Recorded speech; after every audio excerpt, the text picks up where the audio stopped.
മത്സരം എഫിഷ്യൻസി കൂട്ടാറുണ്ട്.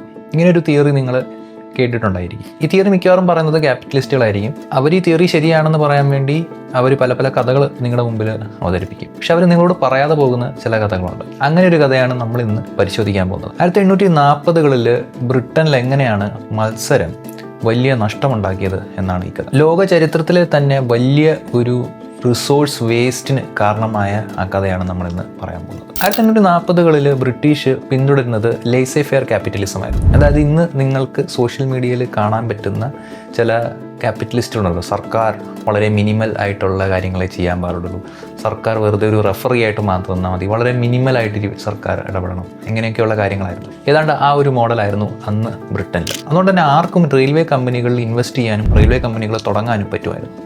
സർക്കാരിൻ്റെ ഒരു പ്രയർ അനുമതിയൊന്നും വേണ്ടായിരുന്നു. 1845-ൽ മാത്രം 1000-ഓളം റെയിൽവേ പ്രൊജക്റ്റുകളാണ് രജിസ്റ്റർ ചെയ്യപ്പെട്ടത്. മത്സരം മൂലം ഉണ്ടായ വലിയൊരു വിഡിത്തമായിരുന്നു സമാന്തരപാതകൾ. ഒരേ നഗരത്തിലേക്ക് തന്നെ പോകാനായി 2 വ്യത്യസ്ത കമ്പനികൾ അടുത്തടുത്തായി ട്രാക്കുകൾ പണിതു. ഒരേ ആവശ്യത്തിനായി ഇരട്ടി ഭൂമിയും ഇരട്ടി അധ്വാനവും ഇരട്ടി സ്റ്റീലുകളും വേസ്റ്റായി. ഈ മത്സരം ബാധിച്ചത് നഗരാസൂത്രണത്തെ ആയിരുന്നു.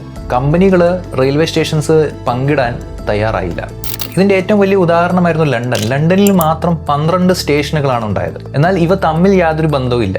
ഒരു യാത്രക്കാരന് നഗരം മുറിച്ച് കടക്കണമെങ്കിൽ ഒരു സ്റ്റേഷനിൽ നിന്ന് ഇറങ്ങി കുതിരവണ്ടി കയറി അടുത്ത സ്റ്റേഷനിൽ പോകണമായിരുന്നു. ഇതിൽ രസകരമായ ഒരു കാര്യം എന്ന് വെച്ച് കഴിഞ്ഞാൽ ഓരോ കമ്പനികളും ഓരോ രീതിയിലാണ് പാതകൾ പണിയുന്നത്. ഞങ്ങളുടെ പാതയിൽ വേറെ കമ്പനികളുടെ ട്രെയിൻ ഒരിക്കലും ഓടാൻ പാടില്ല എന്ന ഒരു പ്ലാനോട് കൂടിയാണ് അവർ പാതകൾ വിരിക്കുന്നത്. ഒരു കമ്പനി ബ്രോഡ് ഗേജിലാണ് വിരിക്കുന്നതെങ്കിൽ മറ്റൊരു കമ്പനി നാരോ ഗേജിലാണ് പാത വിരിക്കുന്നത്. അതുകൊണ്ട് തന്നെ ചരക്ക് സാധനങ്ങൾ എപ്പോഴും ഒരു പ്രത്യേക വണ്ടി വിളിച്ച് ഒരു ട്രെയിനിൽ നിന്ന് സാധനം ഇറക്കി അടുത്ത ട്രെയിനിൽ കയറ്റണമായിരുന്നു. ഇതുകൊണ്ടുണ്ടാകുന്ന സമയനഷ്ടവും സാമ്പത്തിക നഷ്ടവും വേറെ. ചില സ്ഥലങ്ങളിൽ എതിരാളികൾ വരാതിരിക്കാൻ വേണ്ടി മാത്രം കമ്പനികൾ പകുതി പാളങ്ങൾ പണിഞ്ഞിട്ട് നിർത്തിവെച്ചു.